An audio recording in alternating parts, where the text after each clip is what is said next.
Hey, Subi. Good morning, everybody. TikTok, 5 o'clock. We begin this Wednesday with a closure of the Schuylkill Expressway and a police shooting investigation all in one scene. Here's a live look from our camera.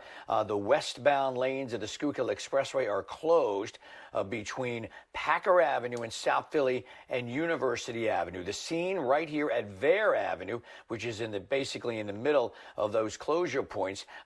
Steve Keeley is going to come up in just a moment and have the latest on exactly what happened. But right now, the westbound lanes are closed and most likely will remain closed for the remainder of the morning rush hour. Let's go to the maps. This is going to impact everyone trying to get from South Philadelphia into Center City, and even for anyone coming over the Walt Whitman Bridge trying to get into Center City. If we can go to the maps, your best bet to avoid getting stuck in the neighborhood gridlock is just to use I-95 north to the Vine Expressway. The Vine Expressway will get you over to the Schuylkill, and if you're trying to get to, say, University, Children's Hospital, Philadelphia, any of those locations there, you'll be able to go east on the Schuylkill. The eastbound Schuylkill is open. The westbound lanes, however, are closed.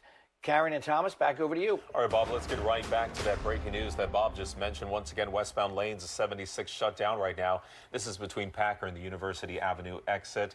A shooting on the highway as well as that crash. All right, so Steve Keeley, there's multiple scenes.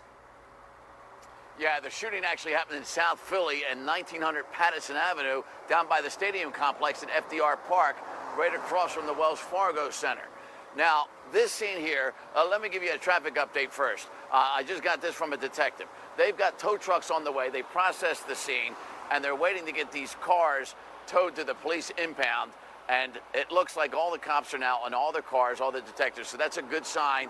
They know how valuable this road is to get people into the Center City, Philadelphia area for work. So they're not going to stay out here all day. They said they've got tow trucks on the way. Now, the story itself, see how these cars that are involved in this crash are pointing westbound? They were actually going the wrong way. They were going eastbound, speeding. They believe, police that is, one was chasing the other. There was a gun in that white Infiniti. They've got that driver in custody, and I've got him on my phone camera video. The woman was driving that Ford Explorer with a man 27 years old in the back seat, paralyzed after being shot in the neck. He is still alive and critical at last check. There are 8 bullet holes in that Ford Explorer. There are some bullet holes on our side where you see the accident, and you can see one that looks like it's right in the window frame above the crash door. The back window is shot out. There are bullet holes on the other side of that. But that car was all shot up down in South Philadelphia. We don't know what the motive and the reason for that is. But it appears these two vehicles somewhere, police don't even know where they got on this road the wrong way, but were flying the wrong way right after the shooting at 2:52 a.m. And that's the only positive sign that this road is maybe not as busy at 3 in the morning.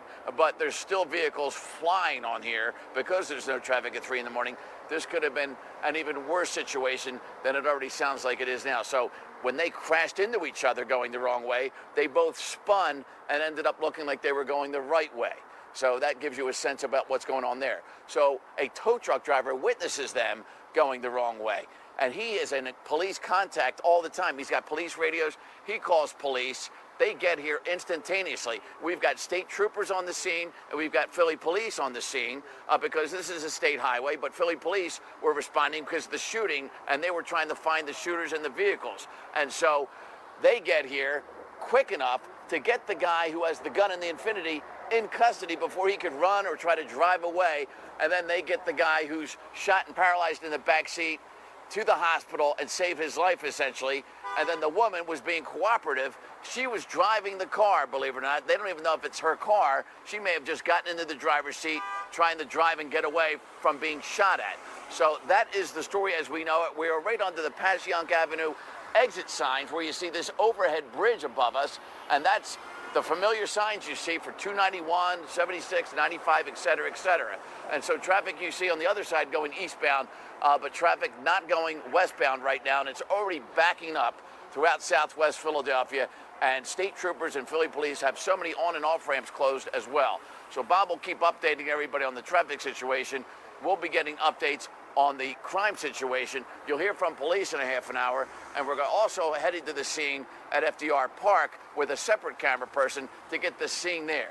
Now, a detective told me unofficially that that area where the shooting happened is known to be used by prostitutes and pimps, and they're wondering if something like that was involved with a robbery or an attempted robbery of somebody, and somebody had a gun and started firing. So we'll see what this all plays out. But right now, what a scene, and this could have been way worse than it already is if somebody had hit or more than one vehicle head on, since two vehicles were going the wrong way at probably 80 to 90 miles an hour on the Schuylkill at 3 o'clock this morning. I know that's a lot to swallow there, but Thomas, Karen, that's the story as we know it. All right, Steve, great work piecing together these elements and figuring it out. Thank you.